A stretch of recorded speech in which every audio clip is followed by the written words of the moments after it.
5 seconds to go.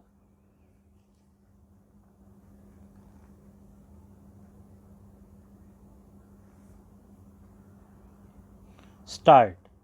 Already a quarter of our population lives in urban India. The proportion will rise to one-third by the turn of the century and cross the halfway mark within a few decades thereafter. This major demographic trend needs not only to be recognized but also encouraged. What has gone wrong with our pattern of urbanization is not that there is too fast and furious a flood of people into towns and cities, as that the pattern of urbanization is unbalanced.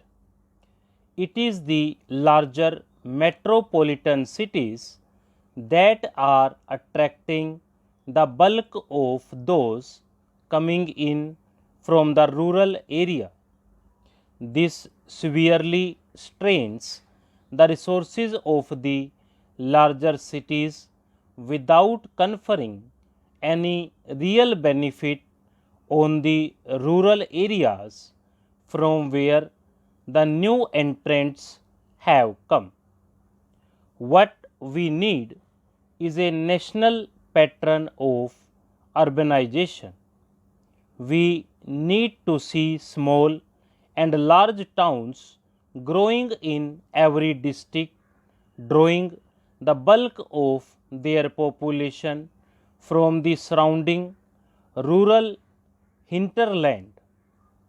That way, the talent and enterprise of the people will remain to a large extent within the district. Urbanization will be related to rural requirements. Urban settlement will cease to be isolated compartments. It is the compartmentalization of India into rigidly separated rural and urban settlements that has been the worst legacy of the colonial system of local self-government. When 107 years ago the British introduced their system of urban local self-government, the urban settlements of India had a very different role to play to the one we now envisage for them. The colonial government of the time saw the urban settlements of India as enclaves where they could hide themselves away comfortably from the surrounding reality. They assumed that drains and drinking water, street lighting and street cleaning were needed only for themselves and their dependent.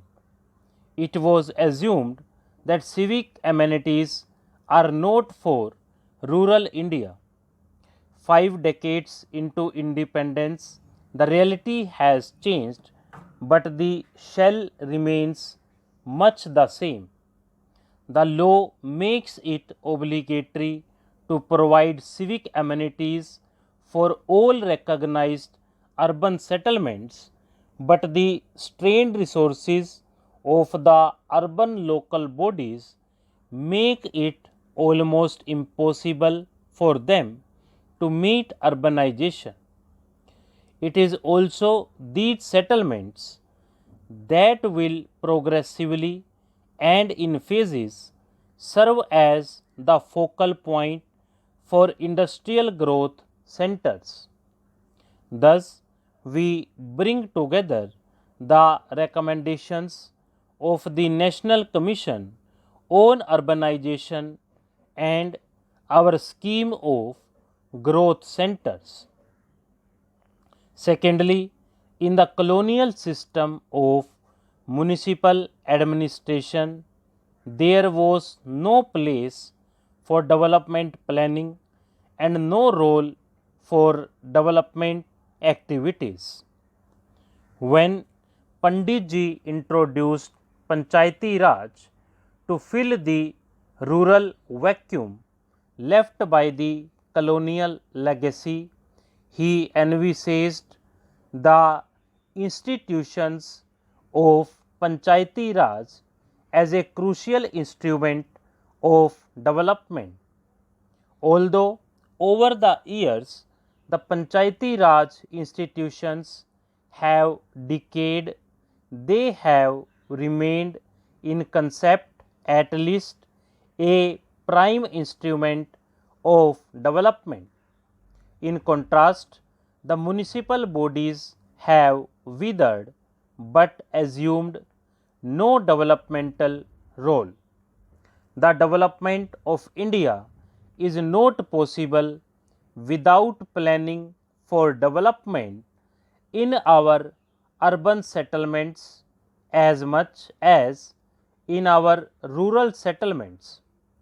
Indeed, planning at the crucial interface between the rural hinterland and the urban settlement will be the chief centers of accelerated growth. Accordingly, the first chapter of the bill we have tabled deals with settlements in transition from rural to urban. As it is, such settlement constitute the single largest category of settlements beyond the rural village.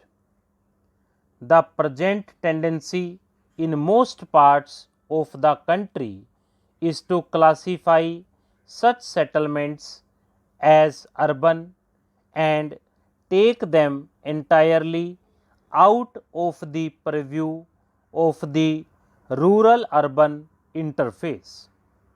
We propose that instead of a growth of non viable urban local bodies at this end of the spectrum, local self government in the Nagar Panchayats partake of the flavor of both rural administration and urban administration. This is emphasized in the very name suggested for these bodies, Nagar Panchayats, that is, the simultaneous recognition of the urban character of such a settlement and its continuing link with the rural countryside. More to the point, the powers and responsibilities developed on Nagar Panchayats draw both from the rural hinterland to activity that can best be undertaken in the transitional settlement. This shall go a long way help the rural areas to get benefits of transition. The recognition and encouragement of Nagar Panchayats will draw away from the land the population that the village cannot support while retaining within the locality from the common benefit of the rural hinterland and the urbanizing settlement, the talent and enterprise of those willing to undertake the risk and the adventure of uprooting themselves from their ancestral villages. Instead of being hollow symbols of a false prestige, as the smaller municipalities regrettably are at present, the Nagar Panchayats will become the focal point of the dynamics of development.